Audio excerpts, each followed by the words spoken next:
E se eu colocar um implante e por algum motivo perder esse implante? Eu posso colocar de novo? Com quanto tempo? Como que funciona? Ótima pergunta. Primeiro a gente tem que identificar a causa. Por que esse implante não deu certo? Oi, pessoal, bom dia, boa tarde, boa noite. Estamos aqui em mais um episódio do podcast. Eu sou Marcela Azevedo, host do Papo de Bolar, juntamente com a Monize Carvalho, hoje também. Vamos iniciar o episódio de hoje, que está muito interessante, então fique aqui conosco. E aproveitando, deixa eu te fazer uma pergunta, Monize. Eu tô com dente de leite aqui, e ele assim, tá quase caindo. Será que eu posso colocar um implante direto, imediatamente?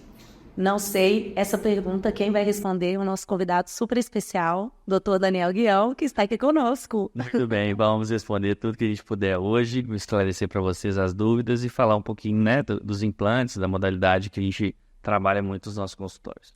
Dr. Daniel Guião é especialista em implantodontia, mestre em periodontia, doutorando em implantodontia e também sócio proprietário do Instituto de Pós-Graduação em Odontologia. E todo paciente pode colocar implante, Daniel? Eu posso fazer meu implante quando meu dente cair?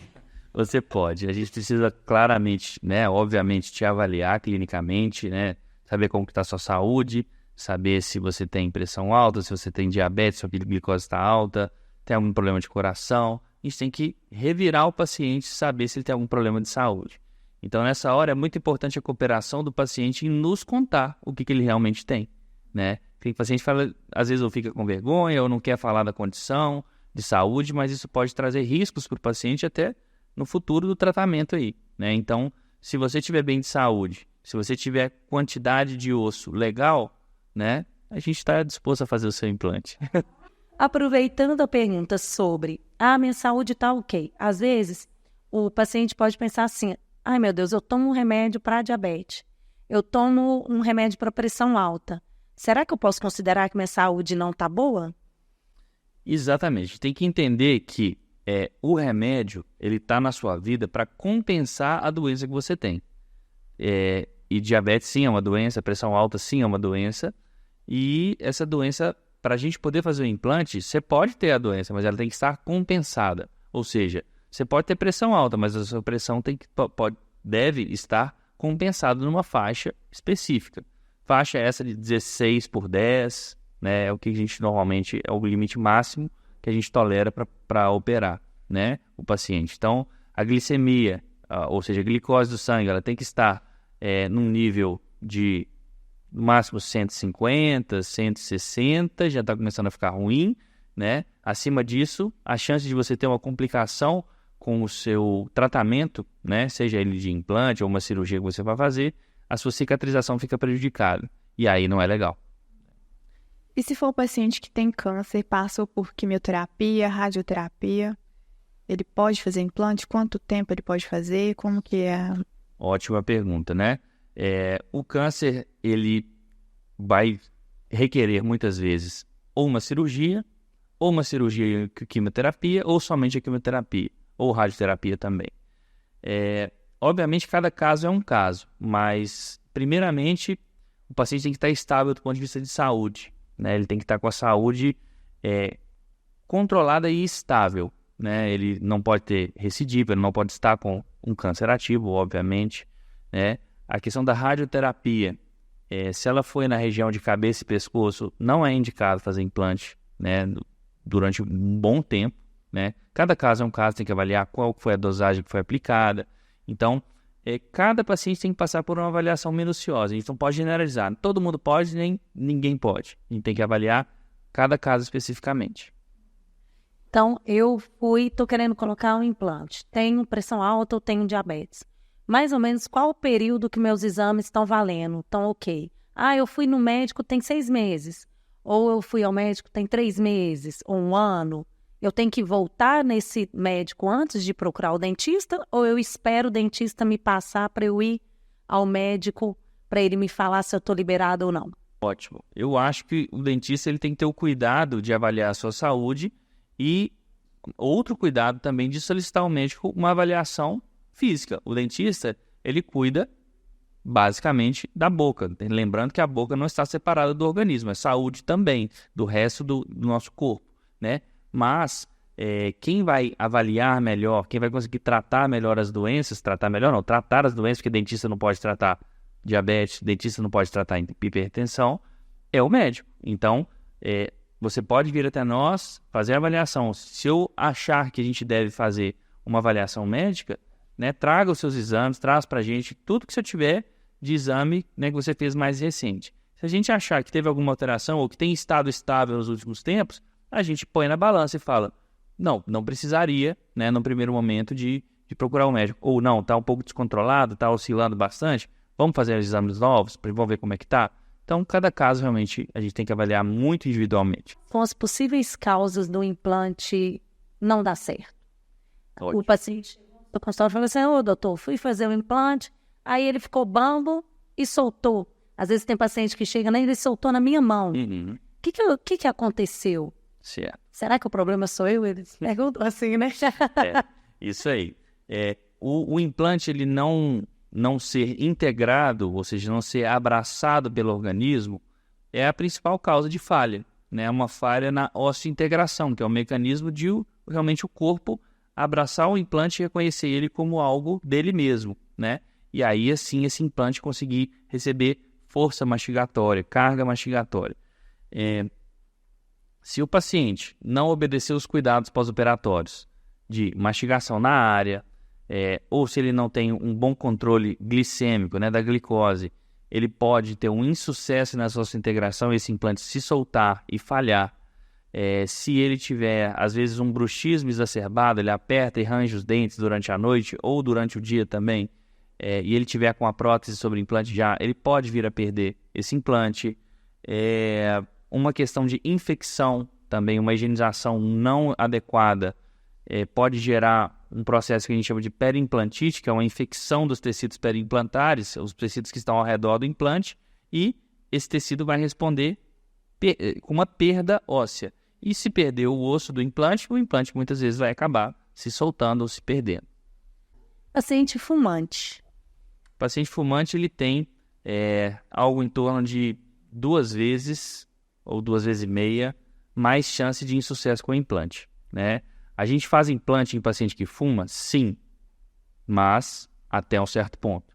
Então, na minha anamnese, na minha entrevista com o paciente, eu vou chamar a anamnese de entrevista com o paciente, perguntando sobre a saúde dele, eu pergunto se ele fuma, se ele responde que sim, eu pergunto quantos cigarros e qual tipo de cigarro, né? Entra o vape. Agora entra o vape, mas já foi, tá mais proibido, você não tem visto muito mais por aí, né? Mas realmente tá complicado. Mas o paciente que vamos para o cigarro tradicional, né, o cigarro branco que a gente chama, paciente que fuma 5, 7, às vezes até 10 cigarros por dia, você ainda vai, né? Você fala assim, não, dá para a gente levar. Sempre lembrando que o dentista ele tem que falar com o paciente o mal que aquilo faz, né?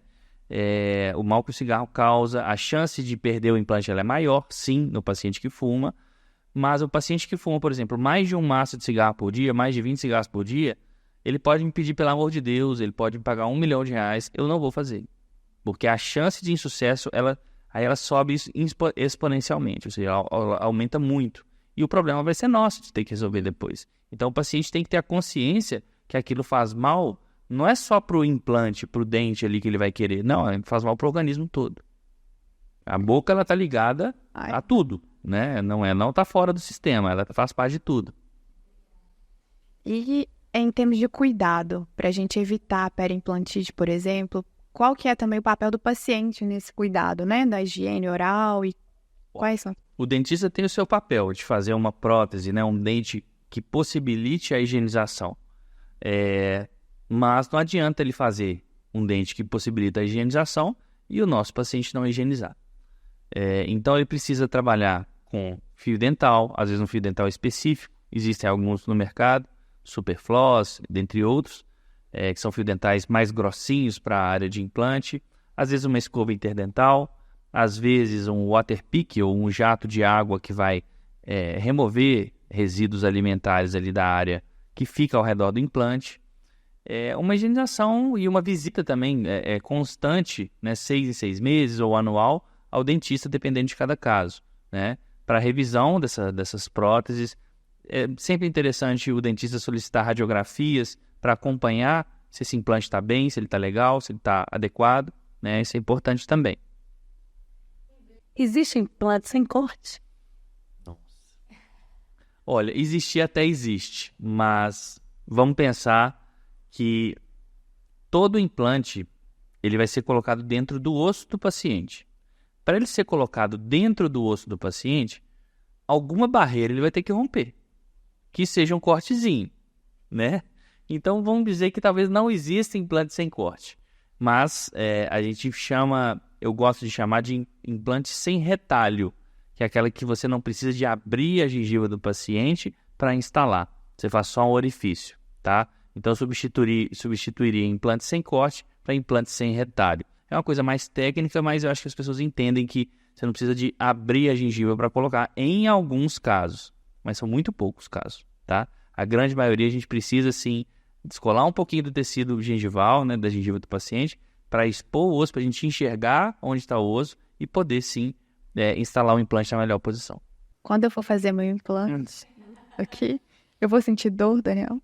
Não vai. No meu consultório eu falo com meus pacientes que sentir dor é proibido. Por quê? A gente fazendo uma cirurgia, um procedimento cirúrgico, é impossível e inviável que o paciente esteja sentindo dor. Chega a ser quase que antiético, né? Você está ali, você tem anestésicos de ótima qualidade no mercado, você tem técnica anestésica adequada também para você fazer, então você tem subsídios, você tem coisas que te possibilitam a levar aquele procedimento para o paciente sem dor. A anestesia, ela bloqueia qualquer estímulo de dor quando bem aplicada. O que o paciente sente durante o procedimento?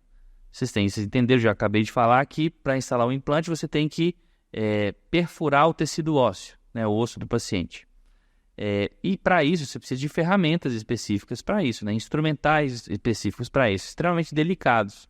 Então o paciente sente no máximo uma vibração, mas não dói. Às vezes as pessoas confundem isso como dor. Mas eu tô com uma aflição, mas não é dor. Você está sentindo tato, você sente encostar, mas não pode doer. Se está doendo, avise ao seu dentista que está incomodando, que ele vai certamente anestesiar para te deixar com mais conforto. Em relação a medicamento, porque a gente que está atendendo, eu não sou implantodontista, não faço muita cirurgia. Mas quando vira e mexe, vai tirar ali um ponto de um colega dentista que extrai um siso ou fez um implante, ele ainda fala, todo feliz, eu acabei não tomando todo o medicamento, todo o antibiótico que o dentista mandou. Ou fui jogar bola depois, tirei e coloquei aqui, ó. Deu no dia seguinte, eu tava tão bom que eu fui jogar bola, fui comer um hambúrguer. Ou um churrasquinho no dia seguinte também, né? Torresmo.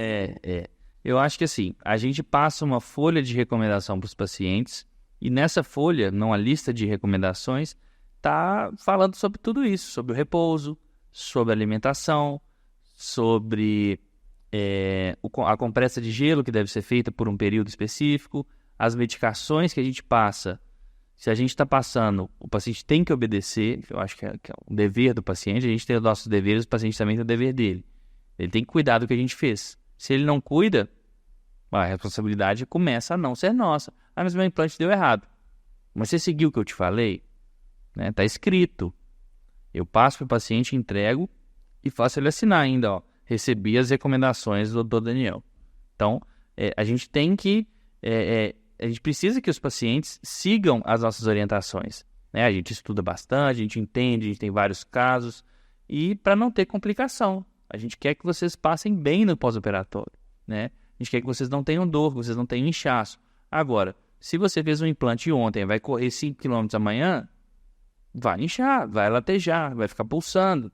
Né? Então, não tem muito jeito. A conta ela não fecha. Se você ficar quietinho, aí grandes chances de você ter um pós-operatório maravilhoso. A gente passa analgésico, a gente passa antibiótico, a gente passa anti-inflamatório, que também serve como um poder analgésico interessante.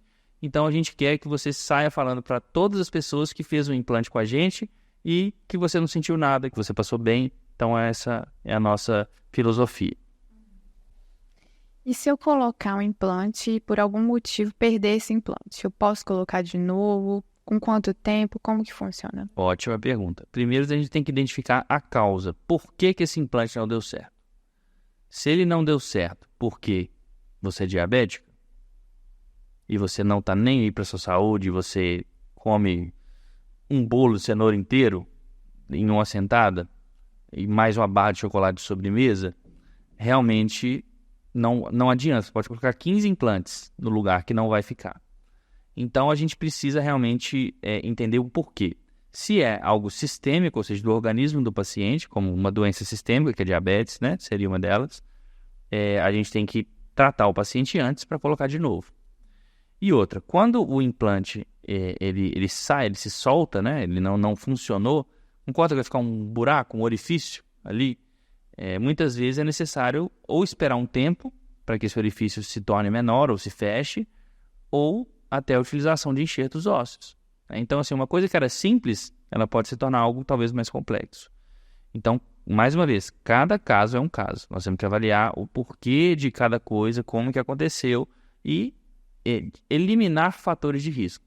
Se é o sistêmico, né, se é o organismo do paciente, se é o bruxismo, o apertamento, a sobrecarga, se é a infecção, se ele está suscetível, se a imunidade dele está funcionando bem. São várias vertentes aí para a gente pensar. Mas, respondendo essa pergunta de maneira mais objetiva, perdi o implante, posso colocar outro? Claro que pode. Só tem que avaliar tudo o que aconteceu antes, tá? E aí deu tudo certo no implante, ele tá aqui. Aí eu tenho uma pergunta. Será que eu preciso trocar o implante? Será que daqui 10 anos, talvez, ele saia na minha mão? Tem alguma coisa assim que já existe na literatura ou que um relato que fala que eu tenho que trocar ou não? Eu posso ficar tranquila que isso daqui vai durar muito tempo. Isso eu penso que é igual um carro, né? Se você compra um carro, tira ele da concessionária, você já sai da concessionária com uma revisão agendada. Ou para 10 mil quilômetros, ou para 6 meses, ou para um ano, dependendo, né, de como é o plano. O implante é a mesma forma. Você tem que ter um acompanhamento pós-operatório, não imediato, mas um pós-operatório de 6 meses, de um ano, para você saber se aquilo ali está funcionando bem, né? E quando você tem uma manutenção preventiva, fica mais fácil você identificar um problema. Não estoura tudo de uma vez. Você vai, talvez, intervenha no problema de maneira mais inicial, né? O problema está começando, você identifica, você vai lá e resolve. Mas sobre trocar o implante, isso não é necessário, não precisa, né?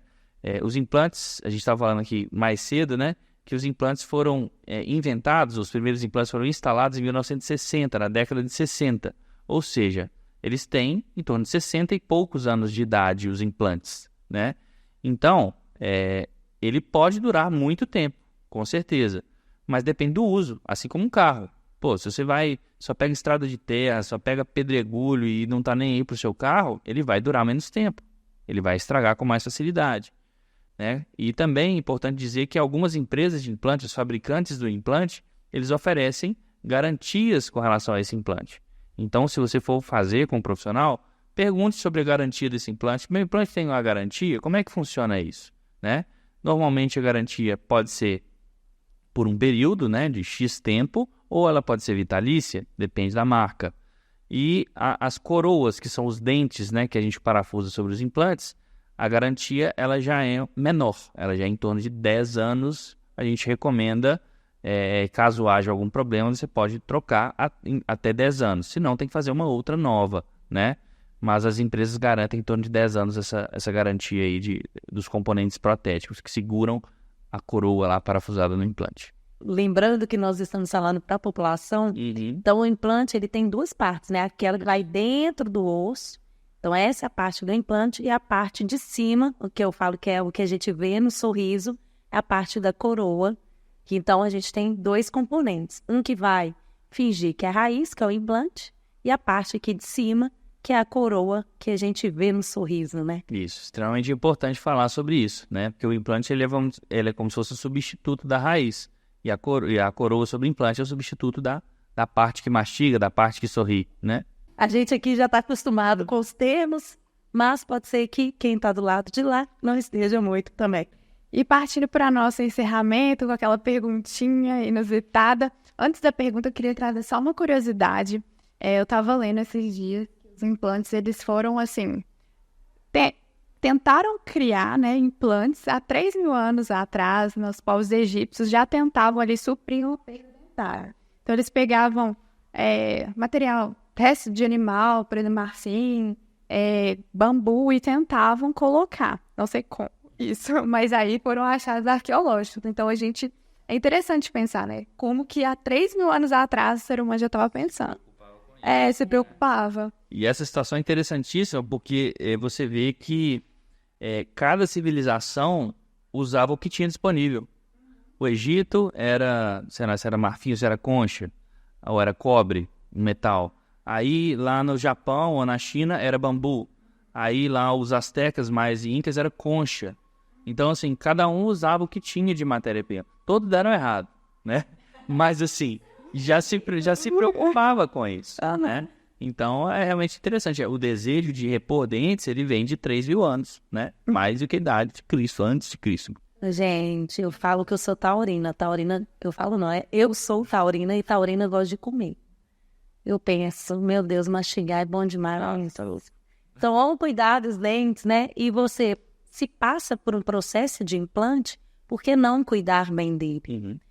Como o Daniel falou, é como cuidar de um carro. Exato. Eu tenho que cuidar do meu carrinho popular, do meu fusquinho da minha BMW, da mesma forma, com o mesmo carinho, com o mesmo amor. Né? Você está passando por um procedimento cirúrgico, você está se propondo a fazer algo por você.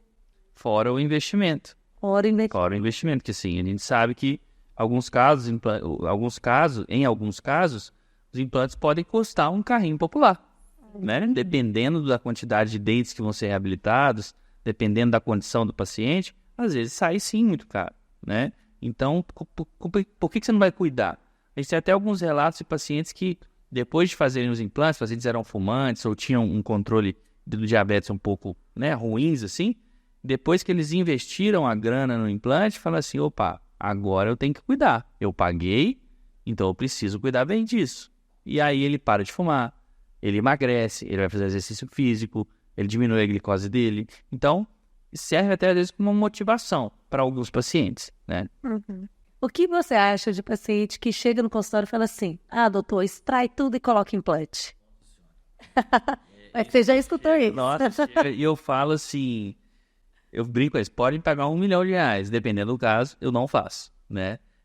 Claro que tem casos que o paciente tem todos os dentes na boca, os dentes estão todos, vamos dizer, capenga, tudo meio com mobilidade, perda óssea, e realmente não tem salvação, a periodontia não vai conseguir ajudar, a prótese não vai conseguir ajudar, aí chega na linha, fim da linha. O fim da linha é o implante.